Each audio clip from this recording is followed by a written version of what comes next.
Panitia Perayaan Hari Suci Saraswati dan Puja Wali menggelar Dharma Tula dengan narasumber Ida Pandita Empu Jaya Acarya Nanda di Wantilan Pura Aditya Jaya Rawamangun, Jakarta Timur. Salah satu ketua panitia, Iketut Agung Wijaya Kusuma, mengatakan agar umat Hindu, khususnya umat Hindu di Jakarta, dapat membuat sarana pebantenan atau sesaji yang sederhana, namun lengkap dengan tidak mengurangi makna atau arti sesungguhnya Banten tersebut.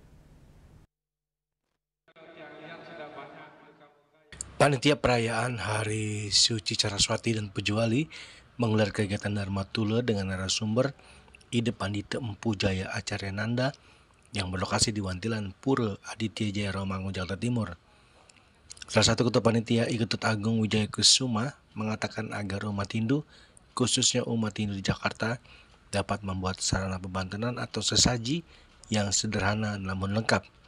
Untuk Banten yang simpel namun tidak mengurangi maknanya, umat Hindu bisa menggunakan Banten Pejati karena merupakan sarana untuk kesungguhan hati dan permohonan keselamatan. Hari ini kita ada Dharma Tula dari Ida Pandita Dharma Acarya Nanda. Kita mendengarkan bahwa hari ini Banten itu bisa kita create lebih mudah, lebih simpel, asalkan tujuan filosofinya jelas dan menyasar kepada warga Jakarta yang semakin kompleks dan kita juga waktunya semakin sempit.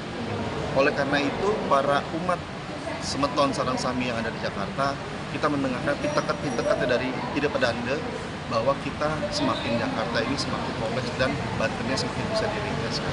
Ya. Tidak mengurangi maknanya sama sekali. Dari pebanteran itu sendiri ya. Dalam rangka Piodalan Hari Raya Saraswati dan juga Piodalan Puja Wali.